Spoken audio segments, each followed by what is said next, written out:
There's just no question that this guy is the best big wave rider the world's ever seen.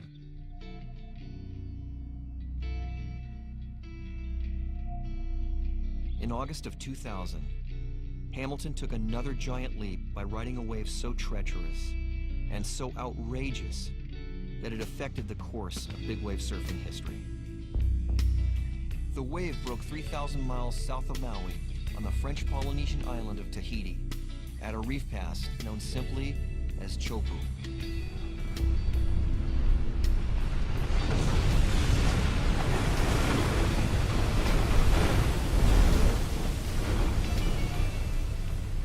Who ever thought that a wave could suck so much water off the reef, that a wave could be so powerful and cylindrical? The wave Laird encountered at Teahupoo is a freak of hydrodynamics. Unlike the deep water, big wave breaks of Waimea, Mavericks, and Piahi, Teahupoo explodes laterally onto an extremely shallow, razor-sharp reef. The result is an extraordinary wave that, while not as high as Piahi, is almost unfathomable in its mass, power, and ferocity.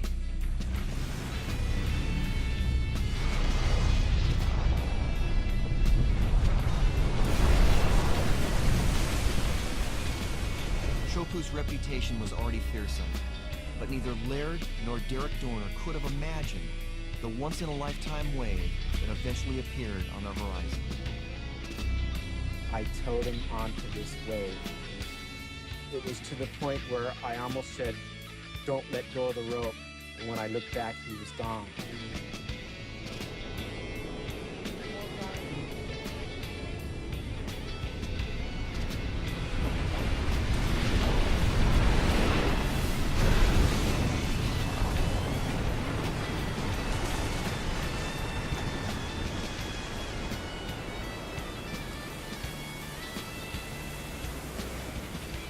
I think it's the single heaviest thing I've ever seen in surfing. What could be heavier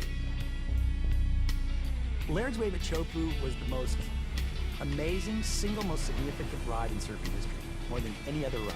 Because what it did is it completely restructured collectively our entire perception of what was possible. You go through a surf magazine, you've seen Pipeline, you've seen Off the Wall, you've seen Waimea, you've seen everything, and none of it has any impact. But when that photo came out, it stopped everyone's heart, and they went, where and what is that? I remember picking up that magazine, looking at that magazine, and just going, man, that shit's impossible. You don't do that. In my absolute prime, there's absolutely no way I could ride it. Normally, surfers are dragging this hand along the face. Laird had to drag his backhand, on the opposite side of his board to keep himself from getting sucked up in that hydraulic. You know, in the middle of that maelstrom, how did his mind say, this is what I have to do? No one had ever ridden as Laird rode on that wave before. And so it was the imagination of dealing with that unimaginable energy and coming up with the plan spontaneously. He couldn't practice.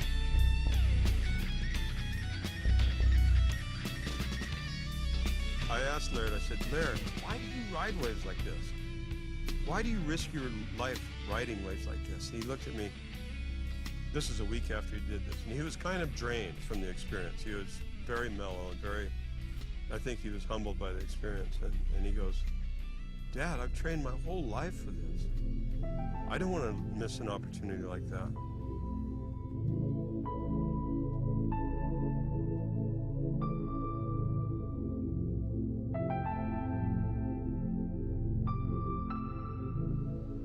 I don't want to not live because of my fear of what could happen.